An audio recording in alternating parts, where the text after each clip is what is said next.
Special investment facilitation council جو ہے یہ کوئی نگراں حکومت نے تو نہیں بنائی، یہ بنائی گئی تھی پچھلی پی ڈی ایم کی گورنمنٹ میں، شہباز شریف وزیر اعظم تھے اور باقی ساری پارٹیاں جے یو آئی سے لے کر پیپلز پارٹی سے لے کر سب اس کے ممبر تھے. یہ اس وقت کی اگر نیکسٹ گورنمنٹ آئے گی تو وہ ظاہر ہے اس سارے پروسیس کو آگے بڑھائے گی، کنٹینیوٹی ہوگی فیصلوں کی.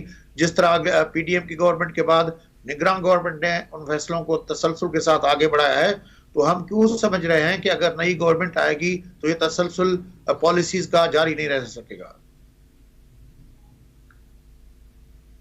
کی پالیسی غلط ہے. 125 ارب ڈالر کی جو بات کر رہے ہیں وہ آنے کا کوئی امکان نہیں ہے.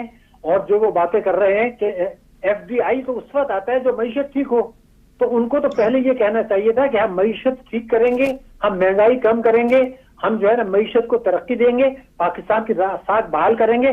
جب یہ ہو جائے گا پھر ہم دنیا کے پاس جائیں گے کہ آپ ہمارے سرمایہ کاری کریں. یہ میں نے پہلی دفعہ سنا ہے کہ آپ معیشت کو تو گرنے دے رہے ہیں. ورلڈ بینک کی رپورٹ آپ پڑھ لیجیے، آئی ایم ایف کی پڑھ لیجیے، معیشت نیچے جا رہی ہے اور آپ کہہ رہے ہیں سرمایہ کاری. تو ایپیکس کمیٹی تھی اور ایف آئی ایف سی، میں پہلے دن سے کہہ رہا ہوں کہ ان کی حکمت عملی غلط ہے. ان کو یہ چاہیے تھا کہ پہلے معیشت ٹھیک کرتے، ٹیکسوں کی وصولی بڑھاتے، بجٹ خسارہ کم کرتے، مہنگائی کم کرتے. جب یہ چیزیں ٹھیک ہو جاتی اور دہشت گردی پر قابو پاتے. ابھی تو دہشت گردی کی کاروائیاں روز ہو رہی ہیں، پہلے تو نہیں ہو رہی تھی. تو اب یہ ساری چیزیں دنیا تو کھول کے آنکھ کھول کے دیکھ رہی ہے کہ پاکستان کی معیشت ٹھیک نہیں ہے، اور ہم کہہ رہے ہیں کہ جی ہمیں سرمایہ کاری کر رہے ہیں. کیوں کریں گے بھائی؟ تو ان کی تو حکمت عملی غلط تھی، نمبر ایک.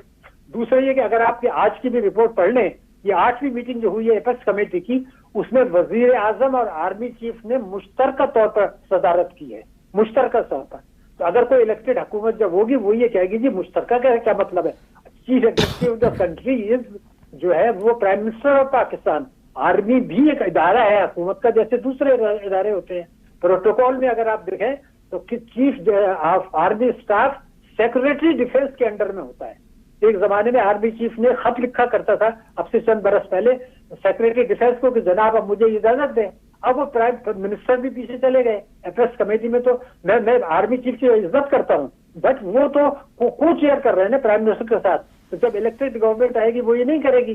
تو یہ تسلسل تو کبھی پاکستان میں رہا نہیں ہے. معیشت ٹھیک کرنا جو ہماری کمیٹی ہے ایس آئی ایف سی، اس کا پہلا کام تھا معیشت ٹھیک کرنا، ٹیکس کی چوری روکنا. انہوں نے جو کریک ڈاؤن کیا تھا وہ مکمل طور پر ناکام ہے.